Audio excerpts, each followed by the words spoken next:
नमस्कार दोस्तों, आज मैं आपको गाज माता की कहानी सुनाने जा रही हूँ। प्रेम से बोलिए गाज माता की जय हो। पुराने समय में एक राजा के कोई भी संतान न थी। राजा रानी संतान के न होने से बड़े दुखी रहते थे। एक दिन रानी ने गाज माता से प्रार्थना करी कि अगर मेरा गर्भ रह जाए तो मैं तुम्हारे हलवे की कढ़ाई कराऊंगी। इसके बाद रानी गर्भवती हो गई। राजा के घर पुत्र पैदा हुआ, परंतु रानी गाज माता की कढ़ाई कराना भूल गई। इस पर गाज माता क्रोधित हो गईं। एक दिन रानी का बेटा पालने में सो रहा था। आंधी पालने सहित लड़के को उड़ा ले गई और एक भील भीलनी के घर पालने को रख दिया। जब भील और भीलनी जंगल से आए तो उन्हें अपने घर में एक लड़के को पालने में सोया पाया। भील भीलनी के कोई भी संतान न थी। भगवान का प्रसाद समझकर भील दंपति बहुत प्रसन्न हुए। एक धोबी राजा और भील दोनों के कपड़े धोता था। धोबी राजा के महल में कपड़े देने गया तो महल में शोर हो रहा था कि गाज माता लड़के को उठाकर ले गईं। धोबी ने बताया कि मैंने आज एक लड़के को भीलनी के घर में पालने में सोता हुआ देखा है। राजा ने भील दंपत्ति को बुलाया कि हम गाज माता का व्रत करते हैं। गाज माता ने ही हमें बेटा दिया है। यह सुनकर रानी को अपने भूल का एहसास हो गया। रानी गाज माता से प्रार्थना करने लगी, मेरे भूल के कारण ऐसा हो गया, और पश्चाताप करने लगी। हे गाज माता, मेरी भूल क्षमा कर दीजिए। मैं आपकी कढ़ाई कराऊंगी। मेरा लड़का मुझे दे दीजिए। गाज माता प्रसन्न होकर उनका लड़का उन्हें दे दिया तथा भील दंपत्ति का घर भी संपन्न हो गया तथा एक पुत्र की प्राप्ति हो गई। रानी ने गाज माता का श्रृंगार किया और उनकी शुद्ध घी के हलवे की कढ़ाई करी। हे गाज माता, जैसे आपने भील दंपत्ति को धन दौलत और पुत्र दिया तथा रानी का पुत्र वापस ला दिया, उसी तरह से हे माता सबको धन और पुत्र देकर संपन्न रखना। प्रेम से बोलिए गाज माता की जय हो। अब सुनते हैं नित्य नियम को और व्रत को पूर्ण करने वाले गणेश भगवान की कहानी। प्रेम से बोलिए गणेश भगवान की जय हो। इसी गांव में एक सेठ सेठानी रहा करते थे। सेठ गणेश जी का बहुत बड़ा भक्त था और सदैव उनकी पूजा पाठ किया करता था। वह कोई भी काम करने से पहले गणेश भगवान को याद करना नहीं भूलता था। एक बार गणेश भगवान रूप बदलकर सेठ के खेतों से गुजर रहे थे।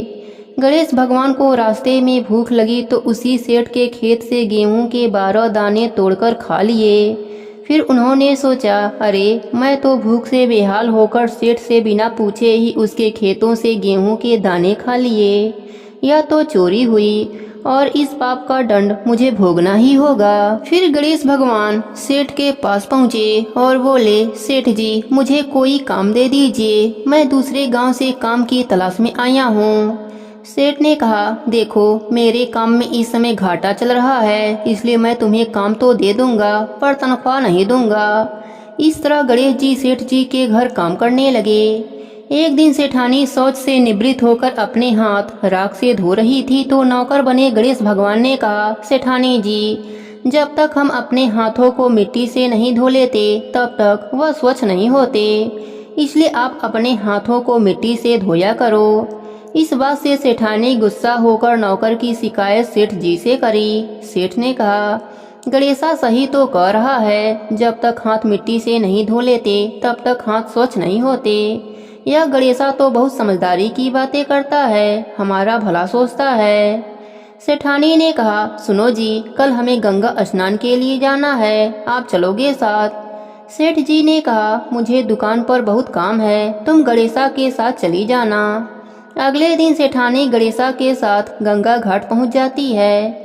सेठानी गंगा किनारे पर ही बैठकर स्नान कर रही होती हैं। गणेशा सेठानी को लेकर बीच गंगा में ले जाकर डुबकी लगवाकर वापस किनारे पर लाता है। इस बात से भी सेठानी बहुत गुस्सा हो जाती हैं। सेठानी घर आकर यह बात सेठ जी को बताती हैं। सेठ जी ने कहा, गणेशा तुमने ऐसा क्यों किया? गणेशा ने कहा, जब तक हम गंगा में डुबकी नहीं लगा लेते तब तक स्नान पूर्ण नहीं माना जाता है। सेठ जी प्रसन्न होकर बोले, यह गणेशा तो बड़ी बुद्धिमानी की बातें करता है, हमारे बारे में कितना अच्छा सोचता है। एक दिन सेठ जी ने अपने घर पूजा का आयोजन रखा और सेठानी को बुलाने के लिए गणेशा से बोले। गणेशा सेठानी को बुलाने गए तो देखते हैं सेठानी काला कपड़ा पहन रखी है। गणेशा कहता है, सेठानी जी आप पूजा में लाल रंग की साड़ी पहनो, पूजा में लाल रंग बहुत शुभ माना जाता है। सेठानी गुस्से से सेठ जी के पास गईं और सारी बात बताईं। तब सेठ जी ने कहा, गणेशा ठीक ही कह रहा है, पूजा पाठ में लाल रंग बहुत शुभ माना जाता है। फिर सेठानी लाल रंग की साड़ी पहनकर पूजा करवाती हैं।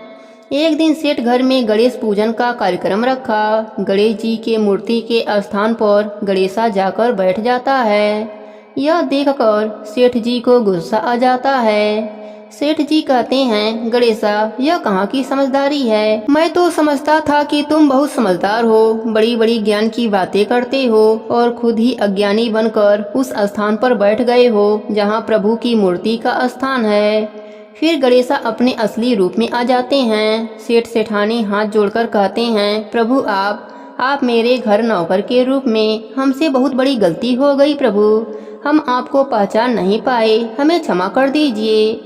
गणेश भगवान ने कहा, तुम दोनों व्यर्थ में ही परेशान हो रहे हो, मैं तो स्वयं तुम्हारे घर में नौकर बनकर आया था। मैंने तुम्हारे खेत से गेहूं के 12 दाने चुराकर खा लिए थे, इसलिए मैं उसका ऋण चुकाने तुम्हारे घर नौकर बनकर आया था। मेरा आशीर्वाद सदैव तुम पर बना रहेगा, तुम्हारे घर में धन वैभव की कभी भी कमी नहीं होगी।